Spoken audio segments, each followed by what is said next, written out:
मोदी के 12 साल के कार्यकाल में हर उस रिसेप्शन की तरह ये भी एक ग्रैंड एंट्री थी। वही दृश्य जो दुनिया के लगभग हर कोने में देखने को मिलता है जब भारत के प्रधानमंत्री किसी राज्य या राष्ट्रीय दौरे पर पहुंचते हैं। लोग पीएम को देखकर उत्साहित होते हैं, स्वागत करते हैं और एक अपनापन दिखाते हैं, जैसे किसी परिवार का बुजुर्ग सदस्य सालों बाद मिलने आए और उसका स्वागत पूरे सम्मान और उत्साह के साथ किया जाए।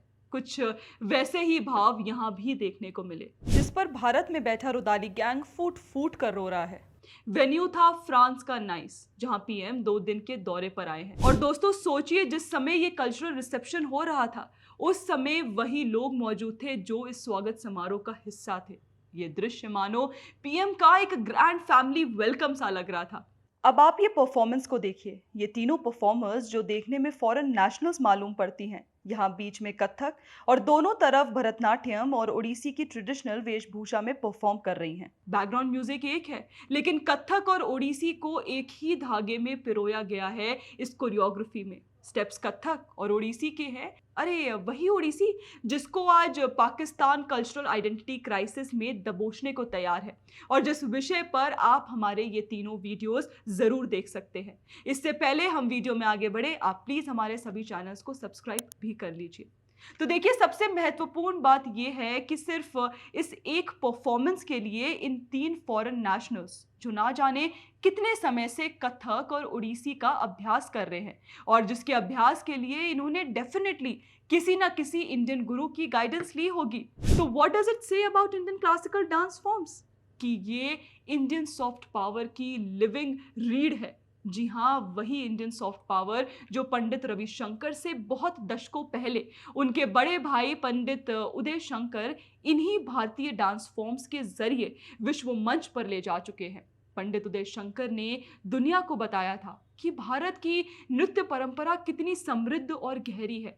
और ठीक दूसरी ओर थे भारतीय आध्यात्मिक श्रृंखला के शिखर पर बैठे एसी भक्तिवेदांत स्वामी प्रभुपादा, एक वेल नोन भारतीय फिलोसोफर और स्पिरिचुअल लीडर, जिन्हें इस्कॉन के स्थापक के रूप में जाना जाता है।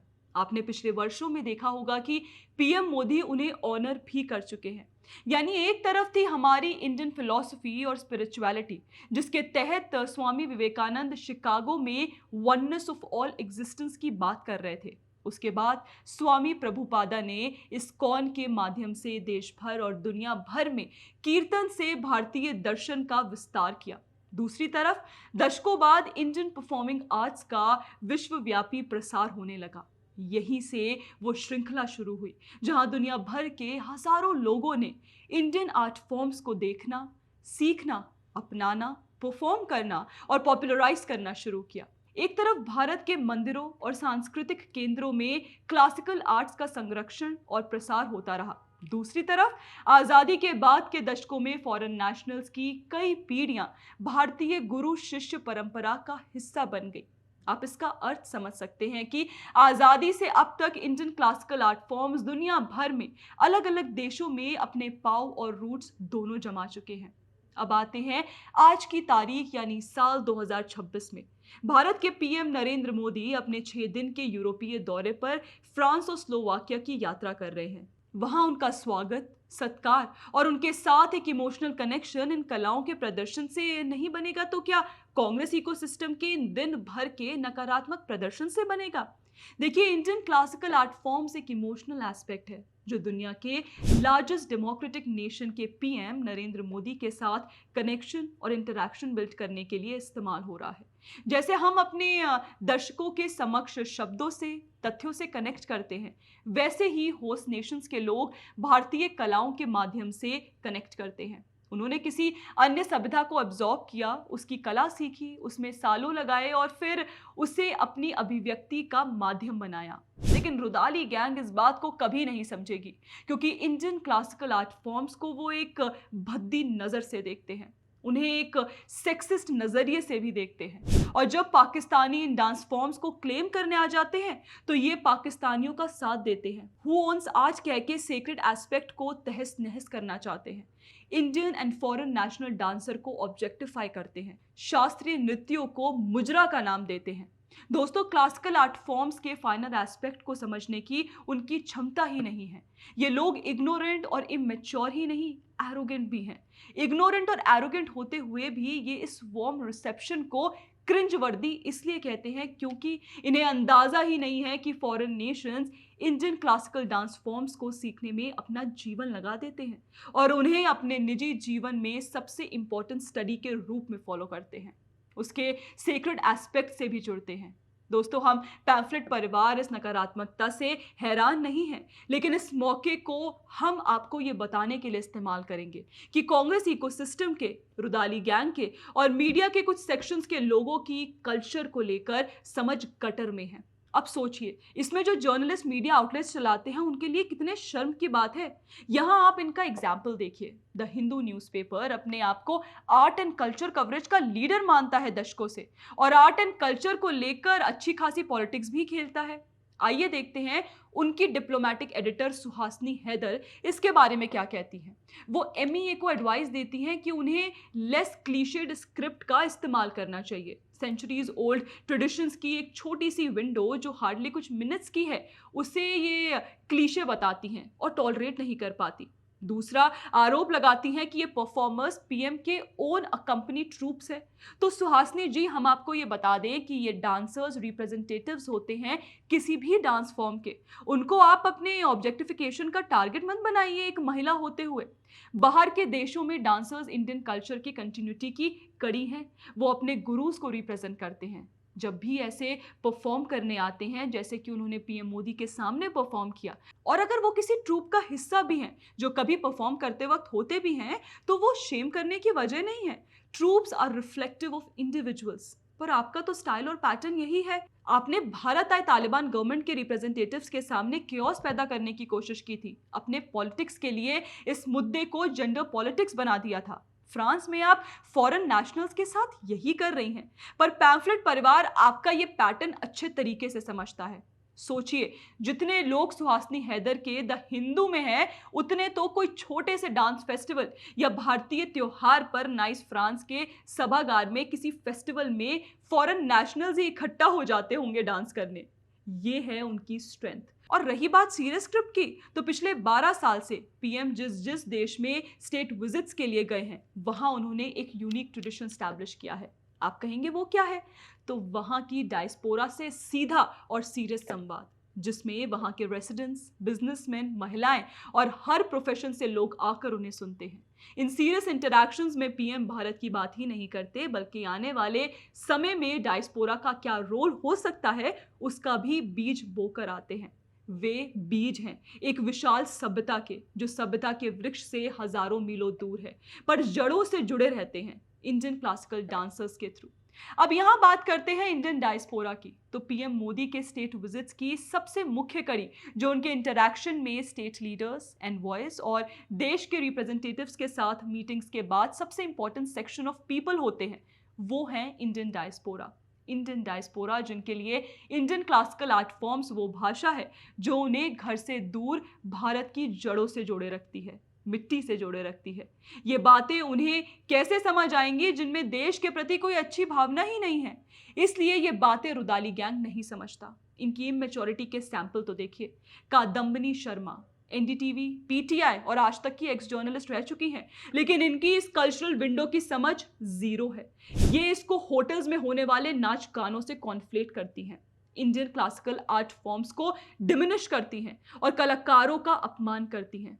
ऐसे लोगों के और उनके एजेंडा के बावजूद भी इंडियन आर्ट फॉर्म्स भारत और विदेश में फ्लरिश कर रही है। वैसे आपको बता दें कि कादम्बिनी जी प्रोपेगेंडा फैलाकर अपना ट्वीट डिलीट कर चुकी हैं, बिना कोई क्लैरिफिकेशन दिए। अब इन्हें देखिए, Manish Anand, the Raisina Hills Media के फाउंडर एंड एडिटर, ये कादम्बिनी शर्मा को कोट करते हुए कहते हैं, then what will Indian TV do? वो दुखी हैं कि फॉरेन नेशनल्स के भारत की संस्कृति को फॉलो करने की कहानी अब इंडियन टीवी पर दिखाई जाएगी, वो भी उस पीएम के कॉन्टेक्स्ट में जिसे वो पसंद नहीं करते और जिसके कारण ये विंडो पिछले 12 साल से संभव हुई है। लोग ये मीनिंगफुल इंटरैक्शंस देखने में बिजी हो जाएंगे तो देश के गौरव से डिस्कनेक्ट कैसे हो पाएंगे भला? देखिए, मिशन तो लोगों को भारत से और भारतीय गौरव से डिस्कनेक्ट करना ही है।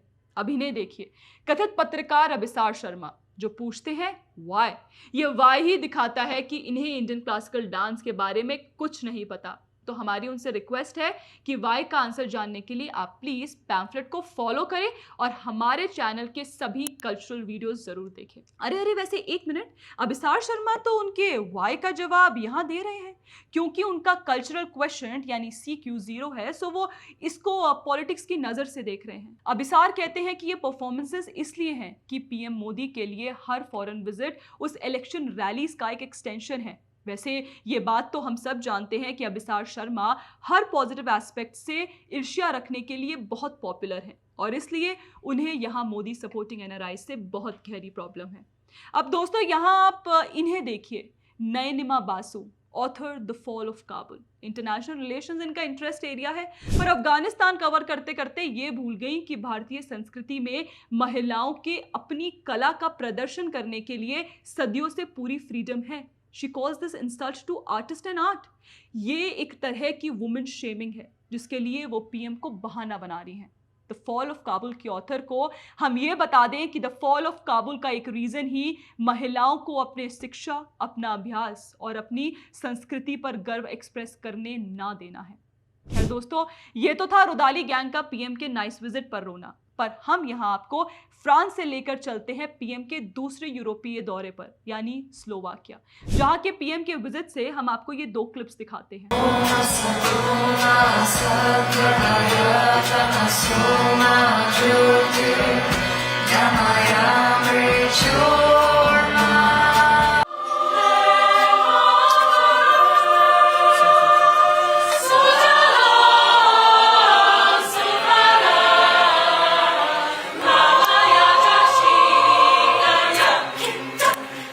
ट्यून हूबहू वंदे मातरम जैसी है, लेकिन स्टाइल थोड़ा वेस्टर्न है और जो भाव हैं वो ऐसे हैं कि अगर ये स्लोवाकियन कॉयर भारत की आज़ादी से पहले भारत में गाता तो शायद अंग्रेज इनका प्रेजेंटेशन सुनते ही चले जाते, क्योंकि ये वही इमोशनल वेट कैरी करता है जिससे वंदे मातरम लिखा गया था। सो इसका क्या मतलब निकलता है?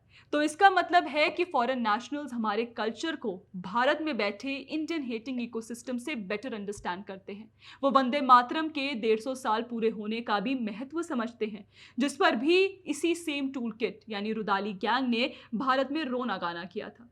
दोस्तों देखिए, जब ये फॉरेन नेशनल्स पीएम मोदी के सामने परफॉर्म करते हैं तो वो सिर्फ पीएम का सम्मान नहीं कर रहे होते, वो भारत की सभ्यता का सम्मान कर रहे होते हैं, भारत के इतिहास का सम्मान कर रहे होते हैं, भारत के संगीत और कला का सम्मान कर रहे होते हैं और उस डायस्पोरा का सम्मान कर रहे होते हैं जो उनके देशों में फल फूल रहा है। ये उस भारत के पीएम के लिए सम्मान है जो दुनिया की लार्जेस्ट डेमोक्रेसी का लीडर है और वो अपने देश के इतिहास को खुद भी सेलिब्रेट करता है। दोस्तों स्लोवाकिया से ही ये आखिरी क्लिप आप देखिए, जिसमें फॉरेन नेशनल्स प्रेजेंट कर रहे हैं मंत्रोच्चारण और फिर कीर्तन। मंत्रोच्चारण में अस्तो मां सद्गम्या, इसका मतलब है मुझे अंधकार से प्रकाश की तरफ ले चलो, और शायद ये उन्हीं इंडिया हेटर्स के लिए एक मैसेज है कि अंधकार से थोड़ा दूरी बना के रखें, क्योंकि इसी की वजह से आपको ये इंडियन कल्चरल डांस फॉर्म मुजरा, क्रिंजवर्दी, क्लीशे, नॉन सीरियस दिख रहा है।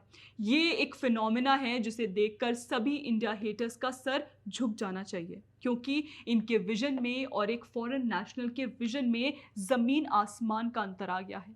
वैसे इन्हें तो खुश होना चाहिए कि इंडियन डायस्पोरा को ऐसे लोगों के बीच रहने का मौका मिला है जो सिर्फ अपनी ही कल्चर को सेलिब्रेट नहीं करते, बल्कि हमारी भारतीय संस्कृति को भी उतनी ही गर्मजोशी और सम्मान के साथ अपनाते और प्रस्तुत करते हैं।